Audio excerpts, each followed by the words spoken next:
In the last module, we gave a brief introduction to convective heat transfer. We classified heat transfer based on external and internal flow. While doing so, we also looked at the definitions of average velocity, bulk mean temperature.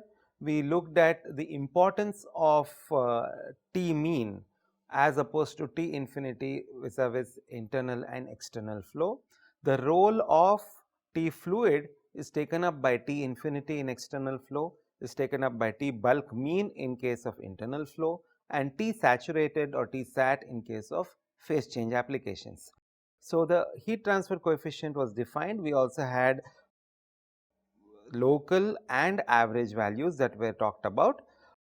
We also went back to a little bit of fluid mechanics, talked about the concept of fully developed flow, hydrodynamically fully developed, where we said that the gradient in the gradient of the velocity in the flow direction is equal to 0 after the entrance length. And just to recap, I will just draw the figure and then we will recap that and then proceed from there. So, if you take a pipe and if flow is coming in at u infinity T infinity, we said that the boundary layers are formed in the pipe, boundary layers merge here, and this location is called the entrance length or entry length. Beyond this point, we said that the temperature, the velocity distribution is kind of parabolic or symmetric about this position, and this is some Z1 at another Z2 in the pipe, you have an identical velocity distribution. So, we said that the profiles are identical. So, if I cut the profile at Z1 and keep it on the profile at Z2, it will exactly overlap, and this is the concept of hydrodynamically fully developed, which gives me this condition mathematically. And this was used quite well in fluid mechanics, quite extensively, and this simplified our problems to a great extent. Now, when we came to heat transfer, we said the same thing does not work very nicely, because you are supplying heat, whether it is a constant heat flux or a constant wall temperature application, you are supplying heat continuously, and the manifestation of the additional heat would be m dot Cp dt m is equal to q double prime pi d dz. This is what we said if you take a control volume, and in this control volume this heat addition always causes an increase in the temperature, that is q double prime pi d by m dot Cp, and this is always greater than 0. So, the bulk mean temperature is progressively increasing along the flow direction. So, if this was T bulk mean, this is going to be T bulk mean plus dTm over a change in the length dz, and therefore, it seems that in case of heat transfer applications, this temperature profile which we would get. So, if we draw this again for a pipe, and let us say this is your thermal boundary layer, you will see what it is with respect to the hydrodynamic boundary layer, and this is u infinity, T infinity is the free stream coming in. I am not drawing all the arrows. So, what we are trying to say is, if we have a temperature profile for this part at Z1, the temperature profile at Z2 would be bigger. That means, this wall temperature Tw1 will be less than Tw2, that is at values at Z2 location.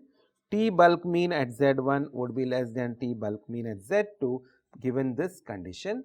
Wall also will become hot, therefore, will be having a higher temperature, and therefore, you will see this to be the profile would look similar, but this would be a little fatter, and if you go to a further location downstream, you would still get a fatter profile, and something like this you would see. This is Z2, the profile at Z3.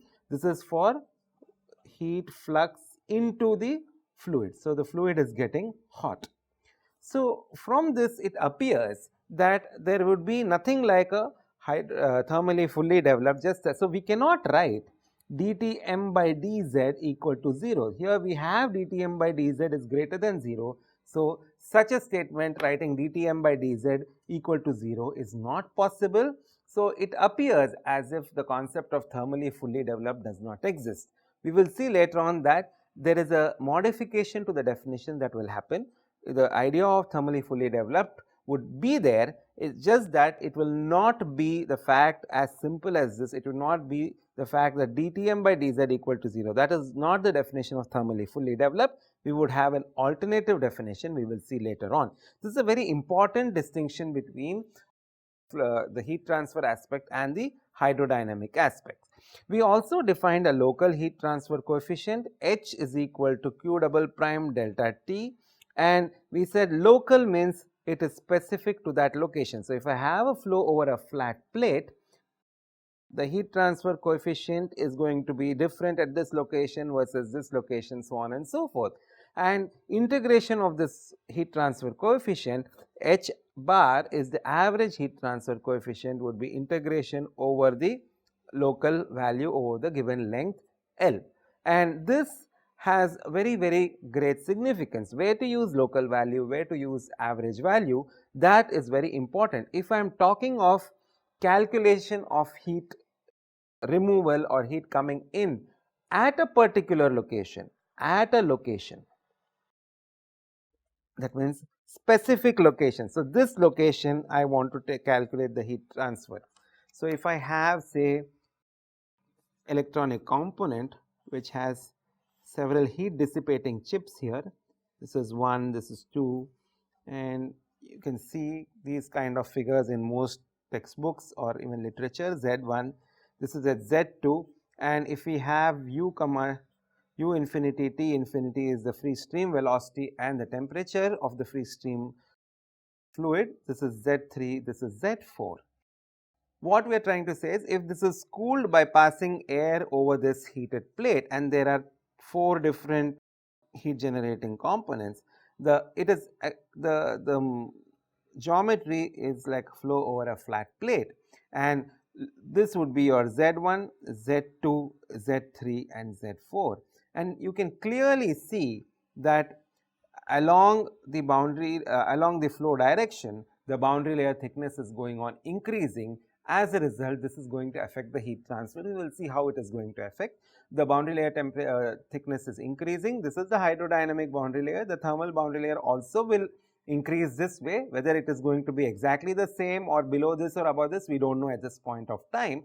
But the thermal boundary layer will also increase, and we would see that the heat transfer coefficient Hz1 would be greater than Hz2, greater than Hz3, greater than Hz4. And if I want to calculate Q at Z1, then I have to use the local value, heat transfer coefficient at Z1, okay, multiplied by T wall at Z1 minus T infinity. This should be my definition. If I want to calculate Q double prime at Z3 local value, heat transfer coefficient at that location, T wall at that location minus T infinity at that location. This is local. This is what? Local heat transfer coefficient.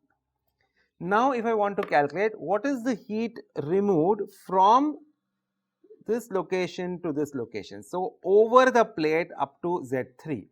So, from Z equal to 0 to Z equal to Z3, if I want to find out the heat removal, then I have to use H bar between 0 to Z3. That means I should say H bar over this is nothing but 1 over Z3 minus 0. This is the length 0 to Z3 H local dz. I am using Z as opposed to X. Books will use X. I am using Z on purpose because we are dealing with the flow direction. Many times X refers to quality in multi-phase situations, but it's perfectly fine if we give X also. Okay. So, this would be used. So, Q over the length Q between 0 Z equal to 0 to Z equal to Z3 is obtained by H bar, which we have calculated here. Then we say T wall minus T infinity. Okay. So, we can assume an average constant value of wall temperature. We probably can do that in many situations, because it might be difficult to keep both the heat flux and the wall temperature constant. So, this is a very important difference that one needs to be aware of, where to use local and average values. Now, when I am trying to use the local and average values, I also need to know how these numbers are going to look like. So, various values of heat transfer coefficients are going to be there. Heat transfer coefficients are dependent on the way the heat is being transferred. So, we have not classified things fully. So, I will just do another type of classification. The convection of the type where it is forced by an external mean. So, that is forced convection versus natural convection. Natural convection refers to the situation where the heat transfer is aided by external forced mean, external means. So, you have a fan or a blower which is blowing the air and the flow is made to occur. So, I have this U infinity. When I have this U infinity indicated, that implies it is a forced convection problem. The moment I see a velocity like this, I have to immediately realize that there could be a Reynolds number which is given by rho u infinity x by mu. So, this is for forced convection. Okay. This is very important, because in natural convection, what is natural convection? Where the heat transfer is not caused by any external means. Then how is it caused? So, the delta T, see, remember one thing, heat flux is H delta T.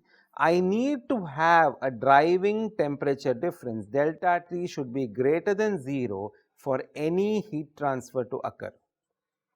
Okay. So, just as for flow to occur, pressure difference has to be there. Similarly, for heat transfer to occur, temperature difference has to be there. This is something you have to convey to the students. Okay. If potential difference is there, current is going to flow.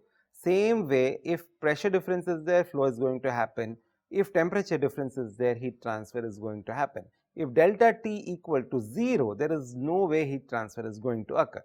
So, what as a instructor you need to do is give them these connects. So, they study fluid mechanics in one semester, completely forget it. Now, when they come to heat transfer, it's a completely new topic is what they think. But there is a strong connection between fluid mechanics and heat transfer, especially in convective heat transfer. And as instructors, we need to give them this connect at every point. We need to tell them what in fluid mechanics is directly used here. How is it going to be related? Do you see an analogy between what we saw in fluid mechanics and heat transfer? This is one analogy. The other analogy was, yesterday we said wall shear stress is equal to mu du by dy, and here we said that the heat transfer coefficient is minus k dt by dy over some reference temperature. Gradient in the velocity at the wall is responsible for the wall shear stress. This is caused by viscosity, correct? The temperature gradient at the wall is responsible for convective heat transfer, and this is caused by the fact that you have no slippage or no slip, thermal no slip condition. So, there you see tau is equal to mu du by dy at the wall, y equal to 0, h is equal to minus k over some delta t dt by dy at y equal to 0. So, if you see the form of these two equations is identical, the form of these two equations is identical. So, gradient in velocity in the flow direction, in the normal direction, gradient in the temperature in the normal direction, this is my y. Okay. So, this is another thing which is common to fluid mechanics and heat transfer. Please bring this out to your students. It is very important that they see the connect. These are not two distinct subjects. Transport phenomena is what is studied in many universities abroad and in departments like chemical engineering, where transport of heat, transport of momentum, transport of species, all of them are studied simultaneously. We make it separate and thereby lose the connect between the two. Make sure that this connect is told to the students and they are made to understand that driving temperature difference is needed for heat transfer, just as pressure difference is needed for flow to occur. Okay. So, natural convection, what is happening? How is this flow established? Delta T causes a delta T would be there. This causes a difference in the densities, and this causes the flow to occur. Where do you see this kind of phenomena? So, you might have seen heated plates which would be suspended for cooling. Okay. This is at some high temperature T wall. What happens? The fluid near the air near the wall would become hotter, and therefore it is going to rise up, and this in turn would bring in the cooler air here, and some kind of a current is going to get established. So, this is something that you would see in everyday life. When you keep a saucer with some hot liquid for cooling, this is going to be at T, which is greater than T ambient or T infinity, and the air near the fluid is going to take up the heat, become hotter. So, T greater, density will become smaller. So, higher the temperature implies lower the density. So, this air here would become light. So, it will rise up, it will bring the colder air here, and the process would be established. So, over some time you would cool this liquid quite slowly though, but you definitely cause cooling of this liquid. So, there is a convection current established not by a U infinity or an external fan. The same hot beverage, if you are trying to cool and you want to really cool it fast, you will put it under the fan. That fan is giving you a U infinity, a velocity which will aid the heat transfer.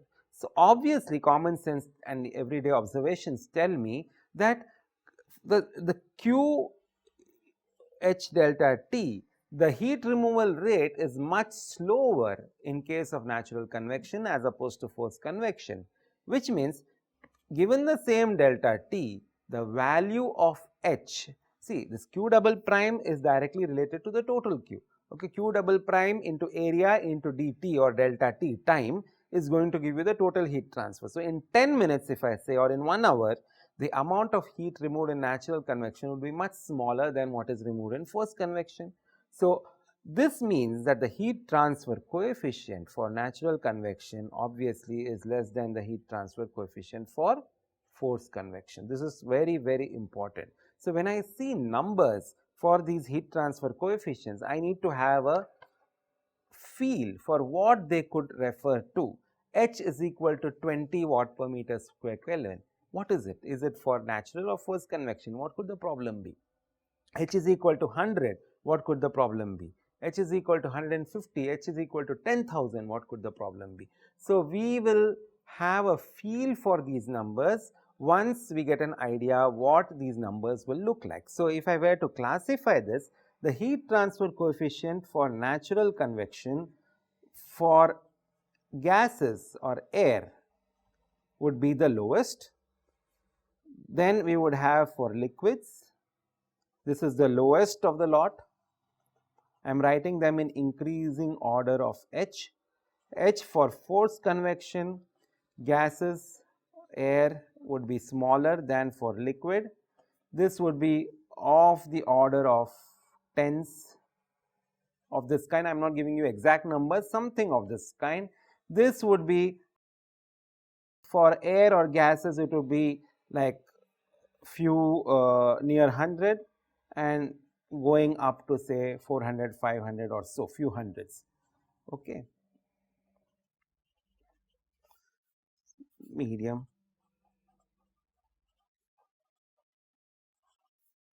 Very high. Phase change or boiling heat transfer is of the order of 10 to the 4 to 10 to the 6 SI unit watt per meter square Kelvin. I am sure this Q double prime is equal to H delta T, sorry, H into delta T. Therefore, H is equal to Q double prime by delta T. The units are watt per meter square divided by Kelvin, which is what it is. So, as teachers, we should be able to tell students what the numbers look like, and if these numbers are seen, they should be able to have a feel that, oh, the heat transfer problem would be one of forced convection. The heat transfer problem could be one of natural convection. This, if it is a forced convection problem and the heat transfer coefficient is like 100 or 80, 90 or something like that, the problem could be involving a gas. Why the thermal conductivity of gases are going to be lower than liquid? And we saw that H minus K dt by dy at y equal to 0 divided by delta T. This K is for the K of the fluid, not of the solid. So, thermal conductivity of the gas being low, the heat transfer coefficient would be low. We also defined local or average Nusselt number. I am just going to write this as HL by K fluid. This quantity Nusselt number is a non-dimensional representation of the heat transfer coefficient. Just as you had Reynolds number, we now have Nusselt number. This has a form similar to Bio number, which we saw in transient conduction. You would have seen this in transient conduction. This is H characteristic length by K fluid. This is H some other characteristic length divided by K solid. These two characteristic lengths are not the same. This is volume by surface area here. This is diameter of the tube or diameter of the sphere, distance along the flow direction x, that could be the characteristic dimension for external flow. Though we write the form to be similar, there is a great deal of physical difference. This is conductive resistance to convective resistance ratio of those quantities here. This has nothing to do with that. This is primarily a non-dimensional heat transfer coefficient, H LC by Kf. If I say H is local, then Nusselt number would be local. So, number these. So, H being local value implies Nusselt number is local, is given by Hx x over Kf. Average over that length is the average value over that length into that length Kf. You replace x by L, you would get for the entire length of the flat plate. Nusselt number, where the characteristic dimension is that of the diameter of the pipe, it is just Hd by Kf. So, these definitions you can introduce to the students right away. Okay. So, now we said that hydrodynamic and thermal boundary layers are formed. Both are formed because of the difference in the velocity at the surface and the free stream, difference in the temperature at the surface and the free stream. We cannot prevent this difference from happening, otherwise there would be no flow, no heat transfer. So, the difference is bound to be there. That causes the layer of the fluid closest to the heated surface. Now, I am going to talk with reference to heat transfer. So, if this is the hot surface, the fluid in contact with this hot surface will become will have the temperature as the surface. So, T fluid is equal to T wall at y equal to 0, no slip thermal, no slip condition. Now, if the fluid is cooler than the wall, then there is going to be heat transfer from the wall to the fluid, and there is going to be progressive reduction in temperature of each layer of the fluid, so that finally there exists a layer whose temperature is equal to T infinity. So, there is going to be a temperature gradient, as you would see, and that is what we have drawn repeatedly. This is the flat plate, a layer of the fluid which is at T wall, next layer something different, it is highly exaggerated. What I am trying to show is the development of this so called thermal boundary layer. So, this point where the temperature almost is equal to T infinity, further this T wall is going to become larger, it is going to take a greater distance in the y direction for the fluid to reach T infinity. Locus of these points, when I join the top portion of these points where fluid is reaching T infinity, I get what is called as a thermal boundary layer. Just as you got your hydrodynamic boundary layer, I get what we call as a thermal boundary layer. This thermal boundary layer and hydrodynamic boundary layer are very, very important from understanding the heat transfer concepts. Delta T is the symbol for thermal boundary layer. Now, flow is happening, u infinity, t infinity is a pair, remember I told you. So, velocity distribution, if I were to draw, it would look something like this. This is what you would think, but that means the thermal boundary layer has the same thickness as the hydrodynamic boundary layer. Is this always true? No, this is not true as a rule. It could be of the same order, meaning they could be almost the same. And who decides this, whether the thermal and the hydrodynamic boundary layer are the same? Why is thermal and hydrodynamic boundary layer formed? Hydrodynamic boundary layer is formed because of viscosity. Viscosity is responsible for transfer of momentum from the surface to the free stream. Free stream means further in the y direction, normal to the plate. Heat transfer is analogous to momentum transfer. Momentum transfer happens because of viscosity. Heat transfer also has the same mechanism, and a fluid property which takes care of that is called what we define as a non-dimensional number, which is called as a Prandtl number, which is given by the formula mu Cp by K. Everything is for the fluid, mu F Cp F divided by Kf. So, this non-dimensional quantity, this is the thermal conductivity of the fluid, this is mu Cp. This decides how effective, how quickly heat is going to get transferred in comparison to how momentum is going to be transferred. Okay, we will see this and more of this in the next module. Thank you.